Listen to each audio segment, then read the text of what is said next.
Okay, everybody, welcome to the June Rancho update. Lots going on here. As you can see behind me, the really big feature of the month was finishing up the paint job. Started at the end of May. It took about 2.5 weeks to get that done, and I'm really very happy about the way that the color scheme is working. All three of the buildings are now the same in terms of their format, or this one will be the garage over here. But previously, this Shine Shack did not have the lipstick line on it. It did not have the wooden trim piece that separates the what they call the coconut grove green below with the cream color on top. So now we have some uniformity here. That everything will now look like a compound here, which is really nice, surrounded on 3 sides. Yeah, the garage. Well, we'll get to the garage, but let's go over here because our beans have been going great guns here. Look at this. Look at these beans that we're growing. Can you believe it? Look at the size of some of these bad boys. So we're going to be eating some of them soon. And this spot has turned out to be very, very productive here. So yeah, it should be a good summer. It gets enough sun here on the side, and it gives me an idea that we'll be able to do the whole side next year. So you can see the glass block window that I put in. It needs some more. I forgot to put a little paint on there, but that's no big deal. You know, guys, we had some very rare, and I do mean extremely rare, June rain starting last night. It wasn't heavy by any stretch of the imagination, but it certainly made the ground wet a little bit, which is a good thing. We're water challenged, as you know, here in California, and Watergeddon. Everybody's talking about the running out. I hope I don't have a lot of wind interference noise today. I am using the little wind sock I developed from a sock. So our Japanese cucumbers doing real well here. We do have tomatoes that are setting on. See some of the nice ones. I think these might be the Cherokee, the Heritage, and we do have a couple strawberries here just for the fun of it. And I think this is another might be another. I'm not sure what variety this one is, but these are the Sweet 100s. These are the cherry tomatoes. These things always produce like crazy. I really recommend this if you like the little cherry sized tomatoes. These things are so productive. These tomato plants. Look at the size of this plant. This is like one of the biggest tomato plants I've seen. It's already 4.5 feet tall, and Jen has been staking up real good. I hope to hell it's going to start producing tomatoes soon instead of just growing, right? I mean, it's just crazy big size here. And then we have some other, I think this is another mortgage lifter here. And I believe this is another Heritage variety, the Cherokee. You can tell because these wouldn't be real acceptable. People wouldn't like that. People pulled away from this varieties, this heirloom varieties, because the shapes are weird, but the flavors are outstanding on them. And we have another mortgage lifter here. We got a pretty good sized tomato on there. I don't know what happened to that. That was kind of cocked up, right? I don't know about that one. And then over here we have the Japanese eggplant, which is doing good. We're getting ready to, yeah, we're just getting budded up here. We're going to be producing some pretty soon. Well, let's go out. Well, we got the garage here, and I got issues with the garage. Obviously, I had some, this door sucks. We know that. This garage door really sucks. I'm going to get the rough opening dimensions here. I'm going to measure that up and then go get a nice exterior door for the garage here and get that set in. You can see a lot of the rot up here on top of the, you know, the guttering was never done right on this roof, and it took a tremendous toll on, you know, on the wood. So a lot of wood is going to, not a lot, but a significant amount of wood is going to have to be replaced here. So I'm going to have to get on my horse and do some carpentry. This was just a temporary fix, and you can see that split the wood on that. It was like a some kind of prefab lumber that was real crappy, dimensional lumber that's all stuck together, dicked together with various pieces, and again you can see some of the rot up in there. So I'm going to remove all this guttering and probably end up replacing this fascia board along the front here, which is okay. You can see some of our pretty purple hydrangeas, blue and blue hydrangeas are coming in, and they look pretty.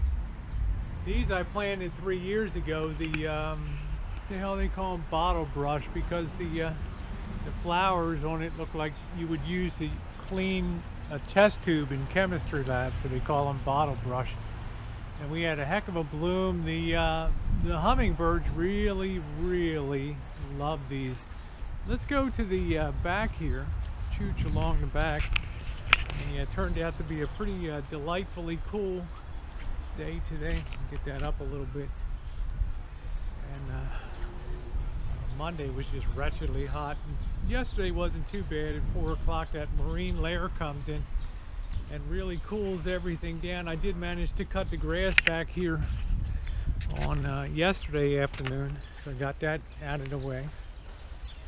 And this is where I would actually be bringing the RV in here. So what I do so I need to basically double up this fence to give additional opening here to double the gate. Probably put another swing gate, so I got 2 opening. One pivot point, change the pivot point down there so it opens, and then put another pivot point here, and then I can come down this private road here maybe and be able to just pull the rig right in here, which would be great. There's plenty of room for it, so not a big issue. The real weird thing is we didn't have enough chill hours over the winter time this year, so we hardly have any apples. Those of you that were on the channel last year will know that our apple haul, I know every other year they produce heavy and stuff, but this is just didn't get enough chill hours. You can see some of them back there. And this is the Grabenstein variety, one of the best in the world that you can use for eating, baking, and saucing. A rather rare variety in the rest of the country, but one that was made famous and developed out here in the town of Sebastopol. The Grabenstein apple, and there's even a highway named the Grabenstein Highway out here. And our fig is just big, but it's not really, it's never been very productive. You can see a couple little figgies right up there, and it won't be long, a couple more weeks we'll be harvesting what we can off of that. I don't know if I have any low ones or not here, but they're pretty tasty. They're pretty tasty. Yeah, I don't immediately see one hiding out here, but anyway, there's probably not more than 50 or 80, so it's going to be very disappointing for the apple tree. But the good news for the apple is we cleared out so much of the other trees interfering with it and stuff that it's a lot healthier. And of course this other apple tree was just rotten, so Jen just chainsawed that last year and got rid of that because it just wasn't going to get better. 2 years, 3 years of waiting for it to produce, and all it ever produced was rotten apples, and that really sucks. So that's gone. We have a lot of room if we want back here to plant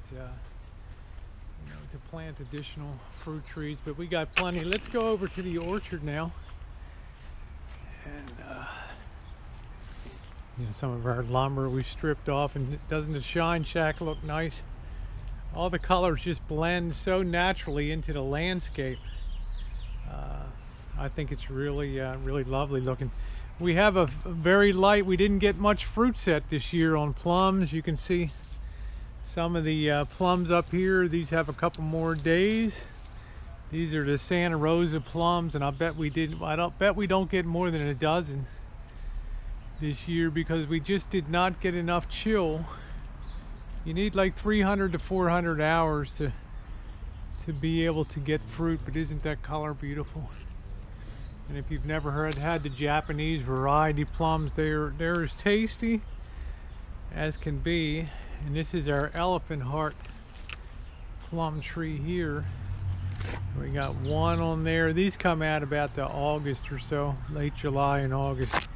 Again, not many. Our Bing cherry tree's doing pretty good. Our Rainier cherry tree's doing really good. And you know, we had to replace the peach tree because the desert gold, well, both of our peach trees died last year for some mysterious reason. And our citrus is doing good. We have the Seville orange tree, and this produces, of course, the oranges that you use for marmalade, the sour oranges, English style marmalade, the real deal. Our this is our juice orange tree, our Valencia orange tree, and this should be kicking out some good stuff. Our Meyer lemon tree, our Meyer improved lemon, and this is such a great lemon for baking and making lemonade. Wonderful, wonderful tree. That's doing well. We have our Palestine orange here, what they call the Samuto. I haven't seen any flowers or anything on this yet. I'm so anxious to see what these are going to taste like.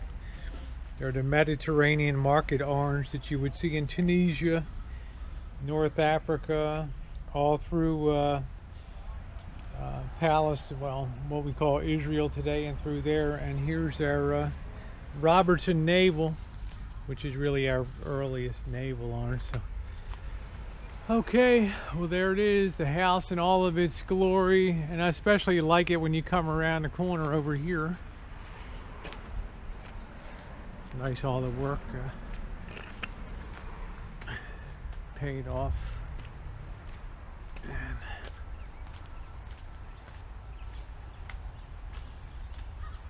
looking good. You come around the corner and everything looks so inviting now, as opposed to before with all the mismatch of blue and everything else. So basically, guys, that's the update. We got one more building to go, the garage, and then I really think before July, I'm right on target to have everything done with the painting and stuff, and then it's woo, fun times ahead. All right, everybody, thanks for being along for the June update. Have a great day.